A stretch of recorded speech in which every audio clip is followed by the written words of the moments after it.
குறிப்பாக மக்களுக்கு தேவை ஜாதி சான்றிதழ் விரைந்து கிடைக்கப்பட வேண்டும் என்பதுதான். அது எந்த முறையிலே அது மாற்றப்பட வேண்டும் நிரந்தரமாக என்பதற்கு ஒரு முடிவுகள் மேற்கொள்ள இருக்கும்.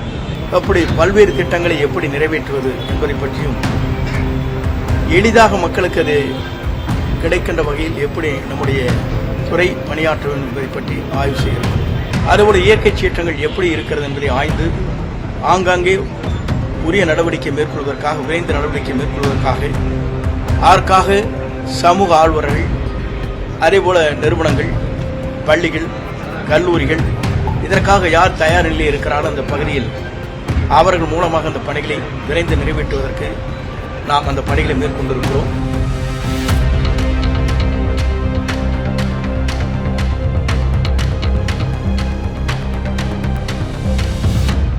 மாண்புமிகு தமிழக முதல்வர் மக்கள் எண்ணங்களை விரைந்து செயல்படுத்த வேண்டும்.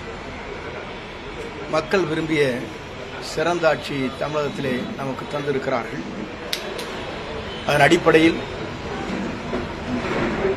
துறையின் வாரியாக ஆய்வுப் பணிகள் மேற்கொண்டு சிறந்த முறையில் இந்த பணிகளை மேற்கொள்வதற்காக இன்றைக்கு தமிழகம் முழுவதும் உள்ள வருவாய்த்துறை அலுவலர்கள் மற்றும் அனைத்து துறையை சார்ந்திருக்கிறார் அலுவலர் பெருமக்களை ஆய்வுப் பணிகள் நடைபெற இருக்கிறது.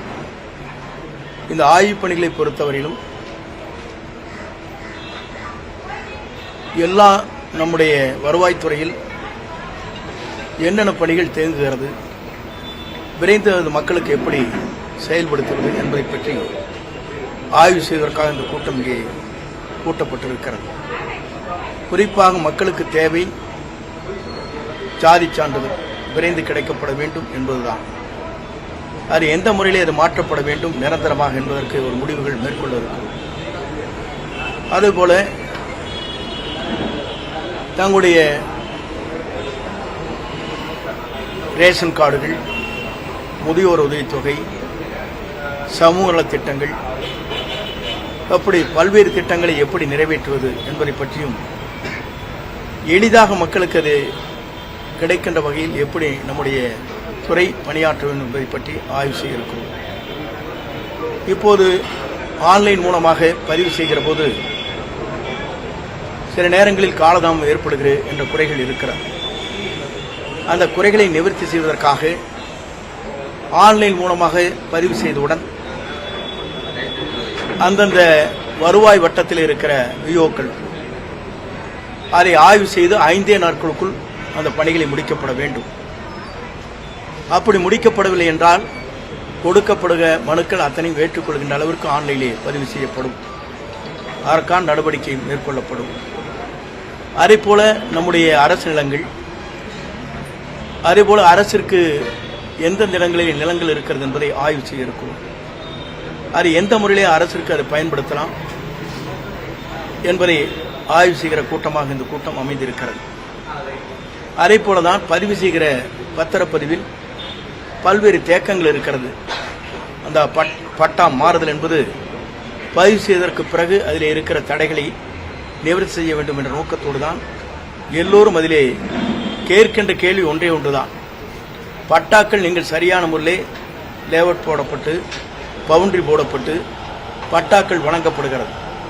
பட்டாக்களை ஒரு விற்கிற போது வாங்குகிற போது அதிலே காலதாமம் ஏற்படாமல் அந்த பட்டாக்கள் உடனடியாக கிடைக்க வேண்டும் என்பதுதான் எங்களுடைய நோக்கம். ஏனென்று சொன்னால் அதிலே தான் இருக்கிற குறைபாடுகள் எல்லோரும் சுட்டிக்காட்டி கொண்டிருக்கிறார். ஆக அந்த சுட்டிக்காட்டுகிற குறைபாடுகளை எப்படி நாம் விரைந்து செயல்படுத்த வேண்டும், டிஜிட்டல் மூலமாக வேறு முறைகளில் இதை எப்படி ஒழுங்குபடுத்த வேண்டும், பதிவுத்துறையும் வருவாய்த்துறையும் இணைந்து அந்த பணிகளை நாம் எப்படி மேற்கொள்ள வேண்டும் என்பதை பற்றி ஆய்ந்து அந்த பணிகளை விரைந்து செய்வதற்காக நடவடிக்கை நாங்கள் மேற்கொண்டிருக்கிறோம். அதுபோல இயற்கை சீற்றங்கள் எப்படி இருக்கிறது என்பதை ஆய்ந்து ஆங்காங்கே உரிய நடவடிக்கை மேற்கொள்வதற்காக விரைந்து நடவடிக்கை மேற்கொள்வதற்காக அதற்காக சமூக ஆர்வலர்கள் அதேபோல நிறுவனங்கள் பள்ளிகள் கல்லூரிகள் இதற்காக யார் தயார் நிலையில் இருக்கிறார்கள் அந்த பகுதியில் அவர்கள் மூலமாக அந்த பணிகளை விரைந்து நிறைவேற்றுவதற்கு நாம் அந்த பணிகளை மேற்கொண்டிருக்கிறோம். இப்போது தென்மேற்கு பருவமழையை பொறுத்தவரையிலும் மாஞ்சோலையிலே கொஞ்சம் அதிகமாக கூடுதலாக மழை பெய்திருக்கிறது. கூடுதலாக மழை பெய்தால் மட்டும்தான் தாமிரபரணி ஆற்றில் நீர் நமக்கு கொள்ளளவு கூடுதலாக அந்த அணையில் கிடைக்கும். அதேபோல நம்முடைய மாற்றிடங்களை பார்க்கின்ற போது கூடுதல் மழைகள் இப்போது இல்லை. மேட்டூர் அணையை பொறுத்தவரையிலும் கேட்ச்மெண்டல் ஏரியா என்று சொல்லப்படுகிற குடகு பகுதியில் மழை குறைவாக இருக்கின்ற காரணத்தின் அடிப்படையில் குறைந்த அளவுதான் மேட்டூருக்கு தண்ணீர் வந்து கொண்டிருக்கிறது. 2642 கனடி என்று சொல்கிறார். ஆகவே நாங்கள் அனைத்தும் கூர்ந்து கவனித்துக் கொண்டு விரைந்து இந்த பணிகளை மேற்கொள்வதற்காக என்னென்ன முறையில் இயற்கை சீற்றங்கள் வருகிற போதும் சரி, வறட்சிகள் வருகிற போதும் சரி, வெள்ளங்கள் எங்கே தேங்குகிறதோ அதை எப்படி நாம் விரைந்து அந்த பணிகளை மேற்கொள்கிற போது அது சீரான முறையில் செயல்படுத்த முடியும் என்பதை வருவாய்த்துறையின் மூலமாக அந்த பணிகளை மேற்கொள்வதற்காக இன்றைக்கு ஆய்வுக் கூட்டங்கள் நடைபெற்றுக் கொண்டிருக்கிறது.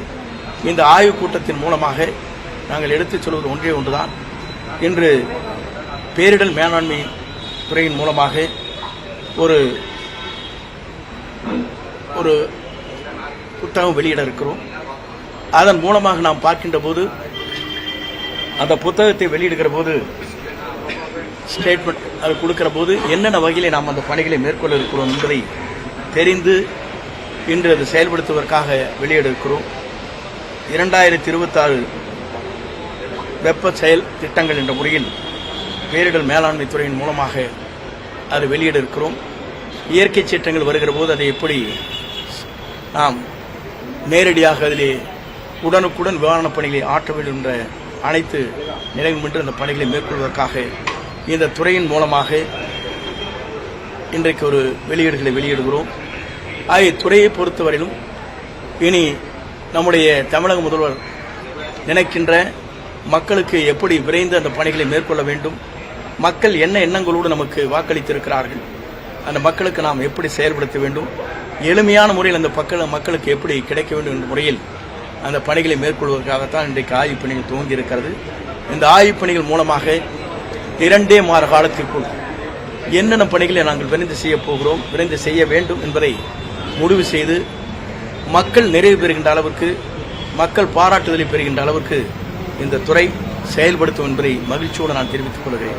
கடந்த ஆட்சி காலத்தில் இந்த பேரிடர் மேலாண்மைக்கு ஒதுக்கப்படக்கூடிய நிதியில் ஒரு சிக்கல்கள் திமுக அரசு கேட்கப்படுவது கம்மியான அளவில் தான் ஒதுக்கப்பட்டது. இந்த கவர்மெண்ட்ல நம்ம என்ன முயற்சி எடுக்கணும்? இல்லை, இந்த அரசை பொறுத்தவரையிலும் நமக்கு தேவையான பேரிடர் மேலாண்மை துறைக்கு 1000 கோடி ரூபாய் நமக்கு தேவை என்று சொன்னோம். அந்த நிதியை மத்திய அரசு வழங்கி இருக்கிறார். அதில் எந்த தயக்கம் காட்டுவதில்லை. ஆகவே நாம் கேட்கின்ற போதே மத்திய அரசு நமக்கு வழங்க வேண்டிய நிதிகளை இப்போது முன்னெச்சரிக்கையாகவே வழங்கப்பட்டிருக்கிறது என்பதை மகிழ்ச்சியோடு தெரிவித்துக் கொள்கிறேன். வருகின்ற 11ஆம் தேதி என்று முதல்வர் அவர்கள் நிதி ஆயோக் கூட்டத்துக்கு போறாங்களா சார்? போனா ரெவன்யூ டிபார்ட்மெண்ட் சார்பாக என்ன மாதிரியான விஷயங்கள்? இல்லை, எல்லா துறைகளை பற்றி பேசுகிறார்.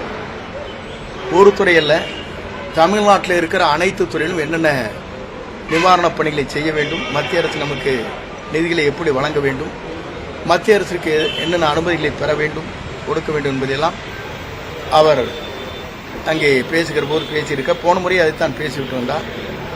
ஆகவே செய்திகளை பொறுத்தவரையிலும் அவர் எடுத்திருக்கிற ஒவ்வொரு முயற்சியில் நீங்கள் கண்காணிக்க வேண்டும்.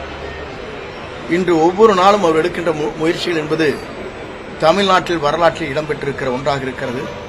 குறிப்பாக அமைச்சரவை கூட்டம் நடைபெறுகிற போதே 5 ஆண்டு கால திட்டம் என்று ஒரு திட்டத்தை வகுத்து ஒவ்வொரு துறையின் சார்பாக எப்படி நாம் அதை விரைந்து செய்ய வேண்டும் என்பதற்காக முதல் முறையாக தமிழ்நாட்டிலே அப்படிப்பட்ட ஒரு துறையின் சார்பாக 5 ஆண்டு கால திட்டப் பணிகள் என்ற முறையில் தமிழக வெற்றிக் கழகத்தினுடைய அரசின் திட்டப்பணிகள் என்ற முறையில் வெளியிடப்பட்டிருக்கிறது.